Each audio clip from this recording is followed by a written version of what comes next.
Chapitre 3. Comment Candide se sauva d'entre les Bulgares et ce qu'il devint.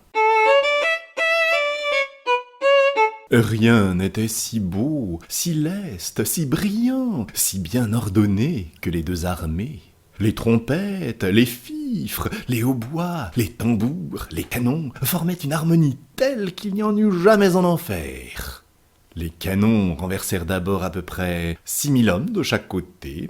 Ensuite, la mousqueterie ôta du meilleur des mondes environ 9 à 10 000 coquins qui en infectaient la surface. La baïonnette fut aussi la raison suffisante de la mort de quelques milliers d'hommes. Le tout pouvait bien se monter à une 30aine de 1000 âmes. Candide, qui tremblait comme un philosophe, se cacha du mieux qu'il put pendant cette boucherie héroïque. Enfin, tandis que les deux rois faisaient chanter des Tédéums, chacun dans son camp, il prit le parti d'aller raisonner ailleurs des effets et des causes. Il passa par-dessus des tas de morts et de mourants et gagna d'abord un village voisin. Il était en cendres. C'était un village abare que les Bulgares avaient brûlé selon les lois du droit public. Ici, des vieillards criblés de coups regardaient mourir leurs femmes égorgées qui tenaient leurs enfants à leurs mamelles sanglantes. Là, des filles éventrées, après avoir assouvi les besoins naturels de quelques héros, rendaient les derniers soupirs. D'autres, à demi brûlés, criaient qu'on achevât de leur donner la mort. Des cervelles étaient répandues sur la terre à côté de bras et de jambes coupés. Candide s'enfuit au plus vite dans un autre village. Il appartenait à des Bulgares, et les héros avares l'avaient traité de même. Candide, toujours marchant sur des membres palpitants ou à travers des ruines, arriva enfin hors du théâtre de la guerre, portant quelques petites provisions dans son bissac, et n'oubliant jamais mademoiselle Cunégonde. Ces provisions lui manquèrent quand il fut en Hollande, mais ayant entendu dire que tout le monde était riche dans ce pays-là et qu'on y était chrétien, il ne douta pas qu'on ne le traitât aussi bien qu'il l'avait été dans le château de monsieur le baron, avant qu'il en eût été chassé pour les beaux yeux de mademoiselle Cunégonde.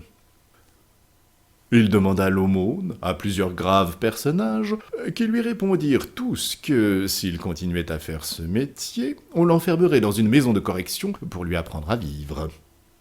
Il s'adressa ensuite à un homme qui venait de parler tout seul 1 heure de suite sur la charité dans une grande assemblée. Cet orateur, le regardant de travers, lui dit « Que venez-vous faire ici? Y êtes-vous pour la bonne cause ?» « Il n'y a point d'effet sans cause, » répondit modestement Candide. « Tout est enchaîné nécessairement et arrangé pour le mieux. Il a fallu que je fusse chassé d'auprès de mademoiselle Cunégonde, que j'ai passé par les baguettes, et il faut que je demande mon pain jusqu'à ce que je puisse en gagner. Tout cela ne pouvait être autrement. »« Mon ami, lui dit l'orateur, croyez-vous que le pape soit l'antéchrist ?»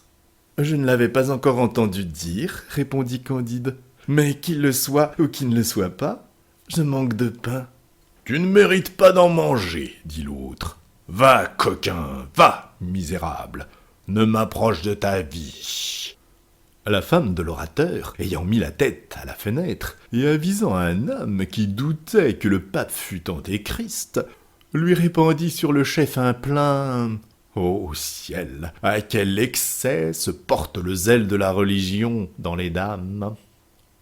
Un homme qui n'avait point été baptisé, un bon anabaptiste, nommé Jacques, vit la manière cruelle et ignominieuse dont on traitait ainsi un de ses frères, un être à 2 pieds sans plume, qui avait une âme. Il l'amena chez lui, le nettoya, lui donna du pain et de la bière, lui fit présent de 2 florins, et voulut même lui apprendre à travailler dans ses manufactures, aux étoffes de Perse qu'on fabrique en Hollande. Candide, se prosternant presque devant lui, s'écriait « Maître Pangloss me l'avait bien dit, que tout est au mieux dans ce monde, car je suis infiniment plus touché de votre extrême générosité que de la dureté de ce monsieur à manteau noir et de madame son épouse. » Le lendemain, en se promenant, il rencontra un gueux tout couvert de pustules, les yeux morts, le bout du nez rongé, la bouche de travers, les dents noires, et parlant de la gorge, tourmenté d'une toux violente et crachant une dent à chaque effort.